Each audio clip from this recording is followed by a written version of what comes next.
Hola mis queridos amigos, nuevamente con ustedes su doctor Tiller que ronca en esta negra noche neoliberal latinoamericana, sudamericana y ecuatoriana, en la que vamos a analizar por qué Trump y Moreno odian tanto a Evo Morales. Para entender esto, tenemos que situarnos primero en que en América, en el continente americano, a comienzos del siglo XX, estamos hablando desde el 2008 para acá, se presentó algo extraordinario, único. En Estados Unidos hubo un presidente negro, algo inaudito, algo imposible. Ningún país europeo ni país norteamericano había llegado a tener un presidente negro, ni siquiera mestizo, peor indígena. El que haya sido un presidente negro fue algo extraordinario. Y esto fue posible porque Estados Unidos entró en una crisis producida por George Bush y su mal manejo económico, que se tradujo en una quiebra inmobiliaria debido a que se hacían préstamos a personas que no tenían respaldo. Y la razón por la que se hacían préstamos es porque el alto precio del petróleo, que comenzó a subir increíblemente, hizo que los países árabes depositaran dinero en bancos norteamericanos a cambio de recibir intereses.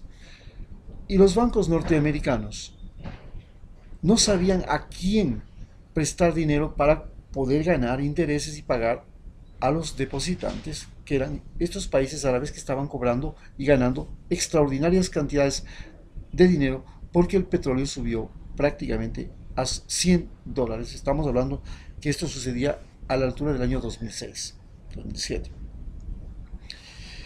En estas condiciones comenzaron a prestar el dinero a quien apareciera, sin garantías ni nada.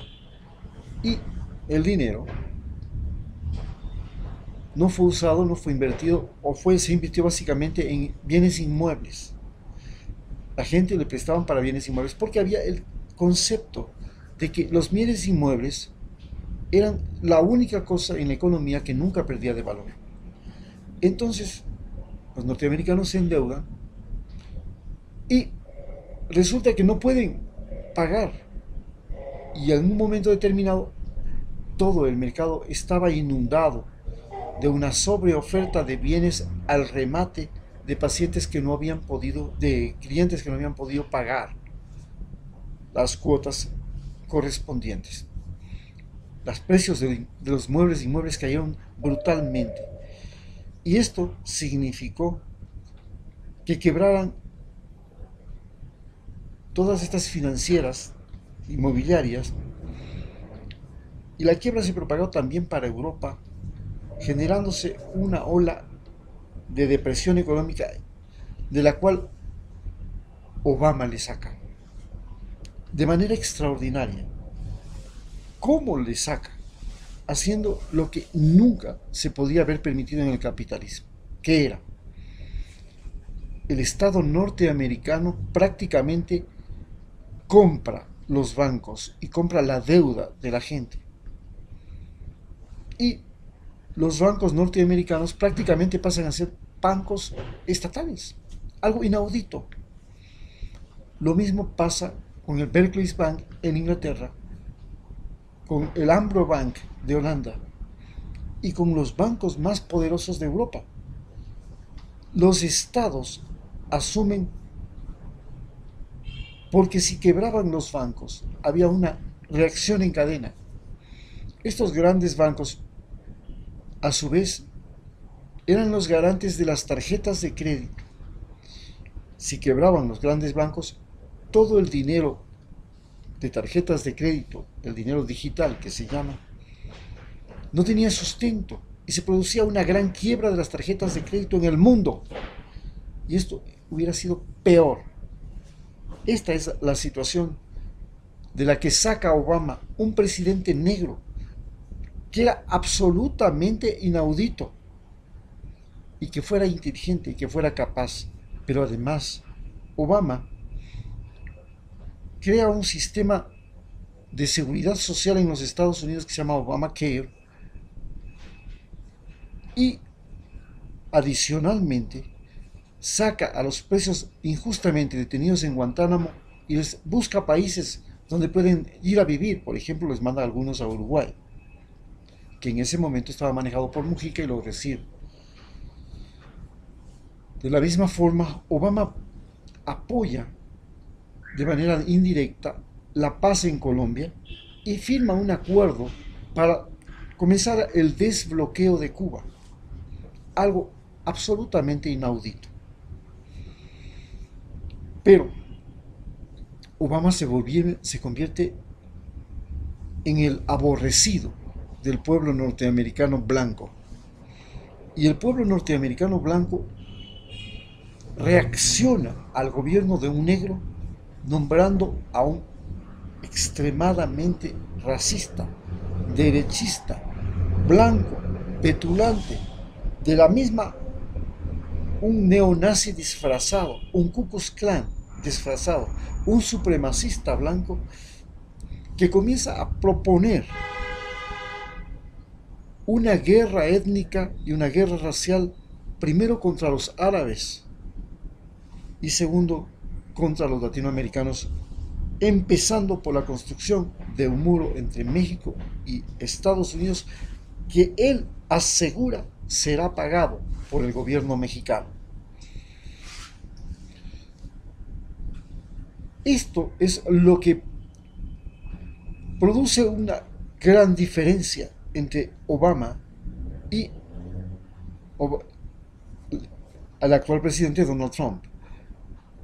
Donald Trump empieza una guerra contra América Latina, a la que se le llama ahora la guerra del narcotráfico.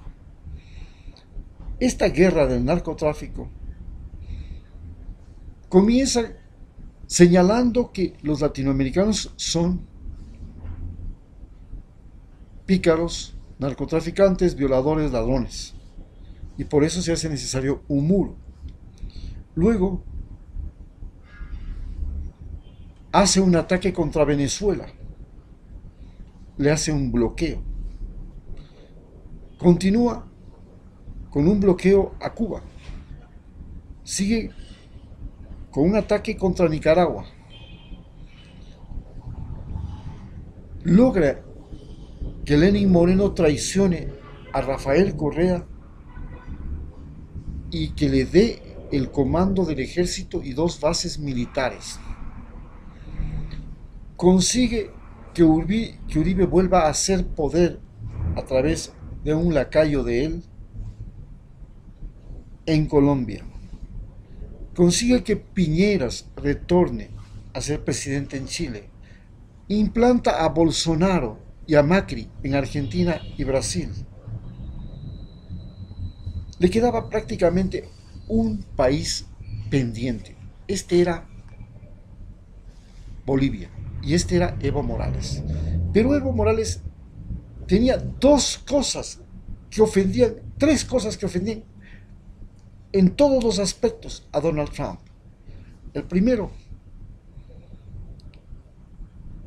Donald Trump es racista y Bolivia es el primer país sudamericano gobernado por un indígena, porque solamente México ha sido gobernado también por un indígena, Benito Juárez.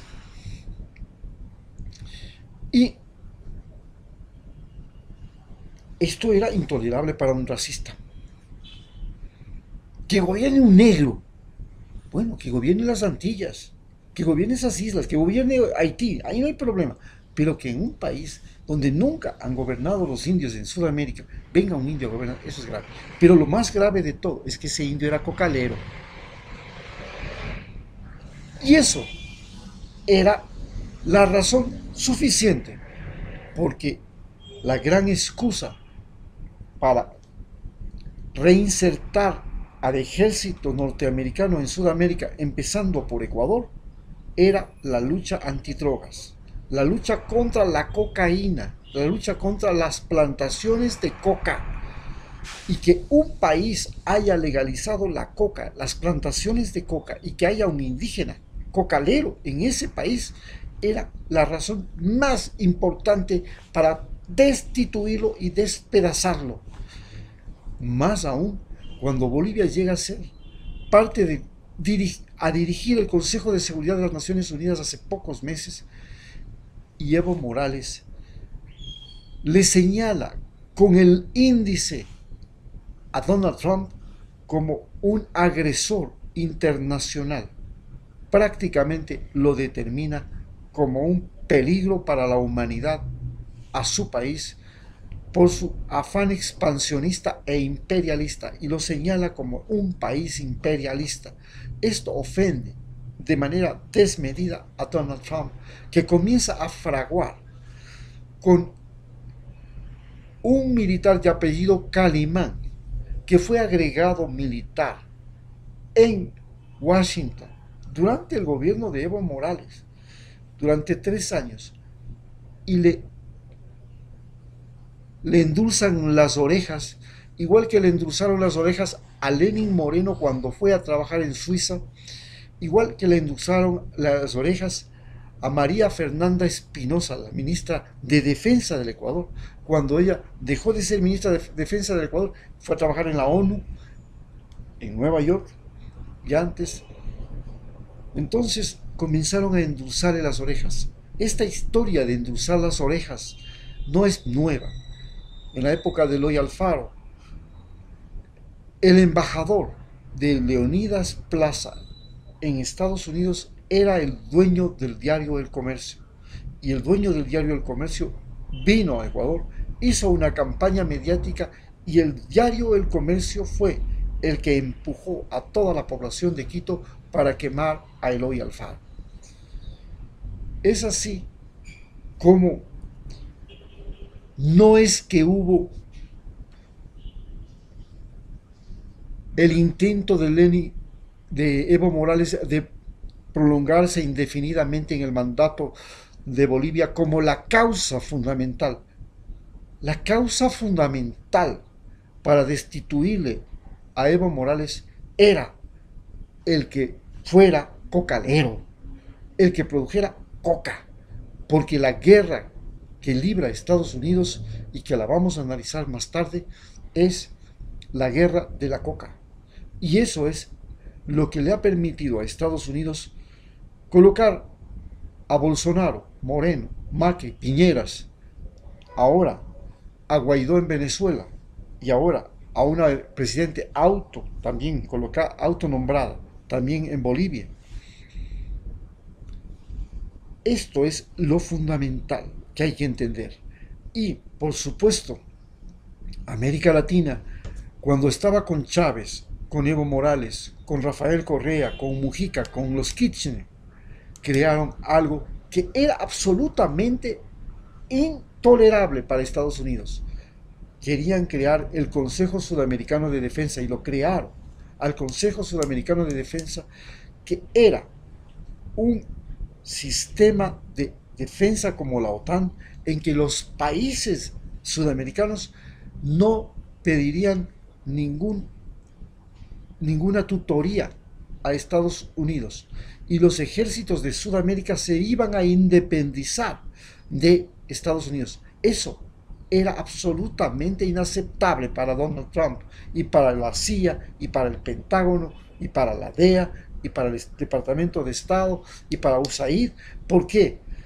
Porque el sistema de dominación de todos los 33 países que somos parte de América Latina ha sido colocar a las Fuerzas Armadas subordinadas al Pentágono mediante oficiales entrenados y formados en escuelas occidentales, comenzando por Inglaterra y terminando en la Escuela de Filadelfia o en la Escuela de las Américas, de militares entrenados para obedecer las órdenes del Pentágono, como un día fue el ejército español, que tenía soldados de América Latina, pero obedecía órdenes directamente del Imperio Español. Muchas gracias.